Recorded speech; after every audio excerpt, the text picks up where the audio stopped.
Hey guys, welcome to Easy Gyan. In this lecture series, we are going to discuss some important MCQs of science which have been asked in previous competitive exams.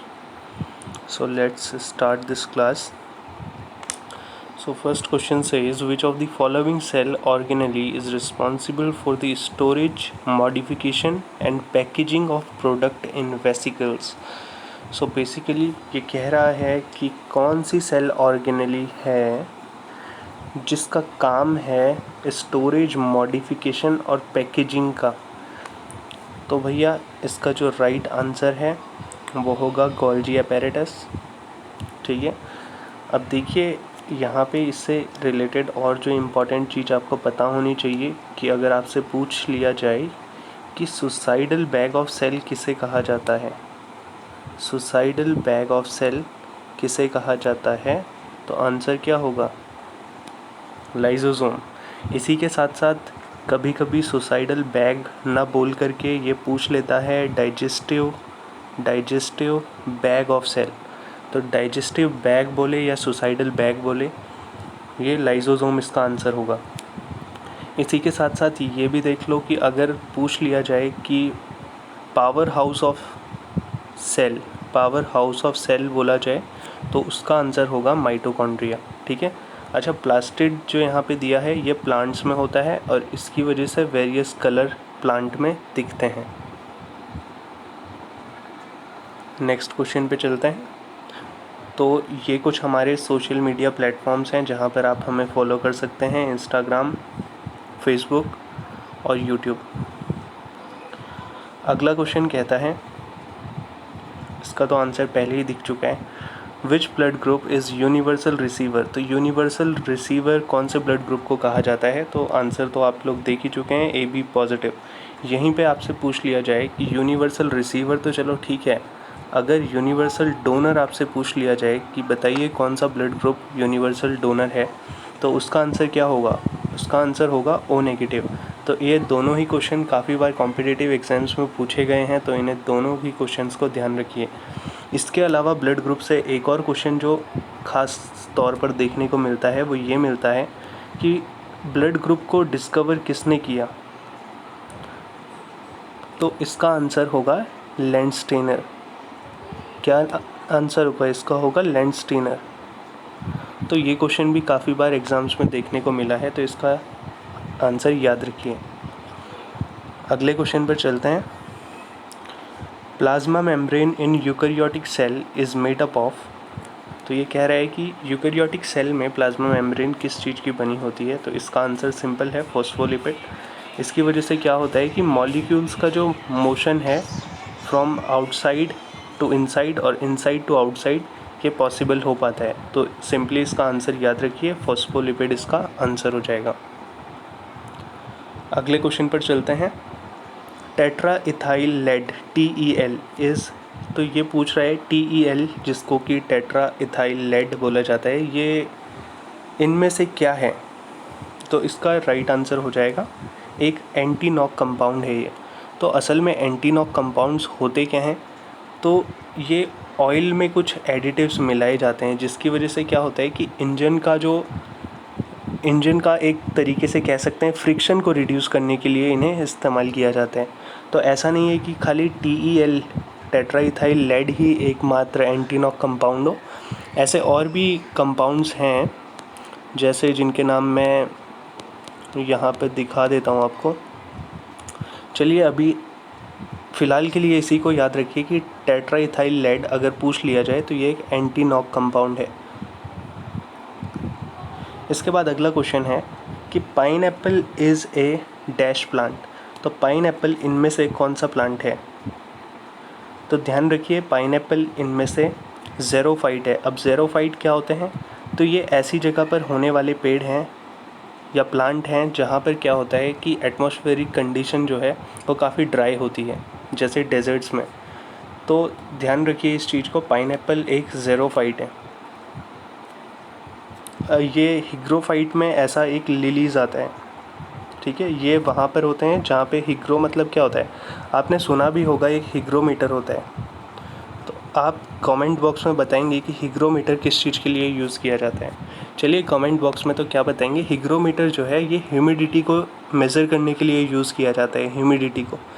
तो lilies वहाँ पर पाई जाती है, तो lily जो है वो एक टाइप का क्या है, हिग्रोफाइट हुआ। ठीक है, तो क्वेश्चन ये था कि पाइनएप्पल कौन सा प्लांट है, तो भैया ज़ेरोफाइट है। ठीक, इसके बाद अगला क्वेश्चन है, the fibre that will yield ammonia when destructively distilled is. तो इनमें से कौन सा वो फाइबर है, तो सिंपली याद रखिए कि वूल वो फाइबर है। ठीक है, अगले क्वेश्चन पे चलते हैं, white lung disease. White lung disease is prevalent among the workers of. तो इनमें से कौन सी इंडस्ट्री के वर्कर्स में वाइट लंग डिजीज़ पाई जाती है, तो इसका आंसर होगा पेस्टिसाइड इंडस्ट्री। पेस्टिसाइड इंडस्ट्री में काम करने वाले जो भी वर्कर्स होते हैं, अक्सर पाया जाता है कि उनमें ये डिज़ीज़ वाइट लंग डिजीज़ हो जाती है। इसके बाद वाले क्वेश्चन में कह रहा है कि द साइनो आर्ट्रियल नोड, ऐसे नोड भी कहा जाता है, ये कहाँ लोकेटेड होती है, तो काफ़ी इजी आंसर है, ये हार्ट में रहता है ऐसे नोड। और हार्ट से अगर और रिलेटेड क्वेश्चन पूछे जाएं तो ह्यूमन हार्ट जो है उसमें कितने चैम्बर होते हैं, तो ये भी एक इजी क्वेश्चन है, 4 चैम्बर होते हैं, 4 चैम्बर्स होते हैं। अच्छा, इसकी जो मेम्ब्रेन होती है, हार्ट की जो मेम्ब्रेन होती है उसका क्या नाम है, वो उसको डिवाइड भी करती है, तो उस मेम्ब्रेन को कहा क्या जाता है, उसको कहा जाता है सेप्टम। ये भी काफ़ी बार पूछा जाता है, तो इसको भी ध्यान रखिए। इसके बाद इन कोरिएंडर, कोरिएंडर में यूज़फुल पार्ट क्या होता है प्लांट का। ये कह रहा है कि कोरिएंडर में यूज़फुल पार्ट प्लांट का क्या होता है इनमें से, तो इसका आंसर हो जाएगा लीव्स एंड ड्राइड फ्रूट। मतलब कि उसके पत्ते और जो फ्रूट्स हैं सुखाकर वही काम आते हैं, तो इसको भी ध्यान में रखिए, पूछा जाता है। इसके बाद क्वेश्चन है कि विच of the following is a group of bacteria found in human intestine whose presence in water indicates contamination by disease causing microorganism। तो इसका आंसर होगा कॉलीफॉर्म। कॉलीफॉर्म क्या है, एक बैक्टीरिया है जो प्रेजेंट होता है ह्यूमन इंटेस्टाइन में, और अगर ये वाटर में प्रेजेंट हो, तो वाटर में अगर ये प्रेजेंट है एक्सेस अमाउंट में, तो उस वाटर को कहा जाता है कि ये कंटेमिनेटेड वाटर होगा। अच्छा, ये जैसे हमारी इंटेस्टाइन में ये बैक्टीरिया प्रेजेंट होता है कॉलीफॉर्म, तो ऐसे ही वॉर्म्स भी प्रेजेंट होते हैं, इंटेस्टाइनल वॉर्म्स भी होते हैं।